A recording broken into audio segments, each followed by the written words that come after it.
what is up guys, it's me, your Abid, welcome to another brand new vlog guys. তো আজকে প্রশ্ন হচ্ছে guys আমার new admission এক্সামের ব্লগ। তো একটু পরে হচ্ছে আমার এক্সাম, ভাবলাম যে একটা ফুল ব্লগ আপনাদের জন্য বানানো যাক। So let's start our today's blog guys.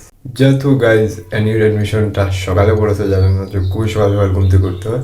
সত্যি কথা বলতে আমি কখনো এত তাড়াতাড়ি ঘুম থেকে উঠি না, তো আজকে উঠতে হয়েছে যেহেতু সকাল 11টার সময় এক্সাম, আর মাত্র প্রায় 2 ঘন্টার মতো ঘুমিয়েছি গাইস। এখন হচ্ছে মুখ দিয়ে ফ্রেশ হয়ে একটু হালকা বইটাকে চেক দিব, অ্যান্ড দেন হচ্ছে নাস্তা করে চলে যাবো এক্সাম হলে।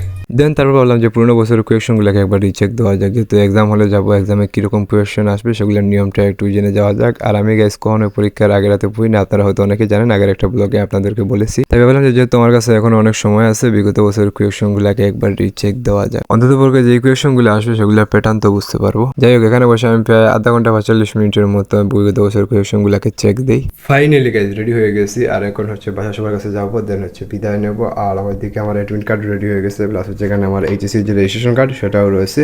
তো এখন হচ্ছে বাসা সবার কাছ থেকে সালাম টালাম করে বিদায় নিয়ে সোজা কলেজে যাওয়ার পর আপনাদের সাথে দেখা হচ্ছে। তারপর আমি এবং আমার এক বড় বেরিয়ে হচ্ছে যে কলেজে আমার সিট পড়েছে সেই কলেজের উদ্দেশ্যে। বাট আমাদের কলেজে পৌঁছার কথা ছিল 10টার সময়, আমাদের এক্সামটা হচ্ছে ঠিক 11টায়, আর আমাদের 1 ঘন্টা আগে হচ্ছে কলেজে পৌঁছাতে হবে। বাট এখানে 10টা 10-এ আমরা এখনো রাস্তায়, আমাদের এখান থেকে প্রায় যেতে লাগবে এখনো আধা ঘন্টার মতো গাইজ। এরই ফাঁক দিয়ে যদি আমরা কখনো জামে আটকে যাই তাহলে আমাদের পরীক্ষাটা দেওয়া একদম শেষ গাইজ। যাই হোক, তারপর হচ্ছে 10:30টার দিকে এসে আমরা কেন্দ্রে পৌঁছে, বাট এখানে এসে দেখি যেই লেভেলের ভিড়, মনে হচ্ছে একটা বাজার বসছে, পরীক্ষার কেন্দ্র না। আর এরই মধ্যে আমরা এসে শুনতে পাই কেন্দ্রের ভিতরে মোবাইল নেওয়া টোটালি নিষেধ, যার জন্য হচ্ছে আমি আমার এক ফ্রেন্ডের কাছে মোবাইলটা রেখে দেন হচ্ছে ভিতরে এক্সাম দিতে চাই, যার জন্য হচ্ছে এক্সামের টাইমের কোনো ফুটেজই নিতে পারিনি। এক্সাম শেষ করে দেখতে পাই কলেজ ক্যাম্পাসটা অনেক বড়, প্লাস অনেকটা সুন্দর। ভাবলাম যে এটা একটা সিনেমেটিক ভিডিও বানানো যায়।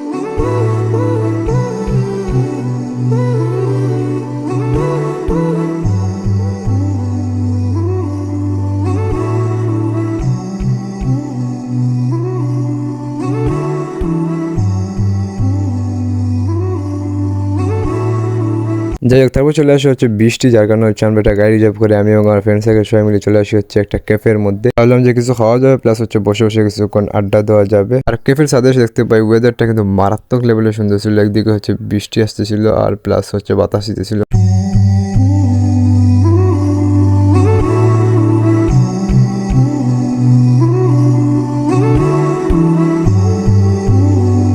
যাই হোক, তারপর আমরা চলে এসেছি ক্যাফের ভিতরে। ক্যাফের ভিতরে আসার পর ক্যাফের মেনুটা শুধু প্লেটার দেখতে পাই, যার জন্য হচ্ছে আমরা এক একটা করে প্লেটার অর্ডার দিয়ে দিই। অ্যান্ড ক্যাফের ভিতরে জায়গাটা দেখতে মোটামুটি সুন্দরই ছিল, বাট এখানে জায়গাটা একটু ছোটো হয়ে গেছিল। যাই হোক, আমরা এখানে একদিকে খাই দিয়েছিলাম, অন্যদিকে হচ্ছে বাইরে বৃষ্টি হইতেছিল, আর এখানে বসে বসে আমরা ফ্রেন্ড সার্কেল সবাই মিলে আড্ডা দিয়েছিলাম। মোট কথা হলো ফ্রেন্ড সার্কেল সবাই মিলে একসাথে বসলে যা হয় আর কি। যেন আমরা খাওয়া দাওয়া শেষ করে এখান থেকে বেরিয়ে সবাই হচ্ছে যার যার বাসার উদ্দেশ্যে রওনা দিয়ে দিই। আমি হচ্ছে একটা রিক্সা নিয়ে আমি আমার বাসার দিকে চলে যাই। আমি আমার সিএনজি নিয়ে ইচ্ছা করে হচ্ছে রিক্সা নিয়েছি, যেহেতু বৃষ্টি দিয়েছে, ভাবলাম যে বৃষ্টির মধ্যে রিক্সা চলা যাক। ভালোই লাগতেছিল রিক্সা চলতে, যেহেতু হালকা বৃষ্টি হইতেছিল।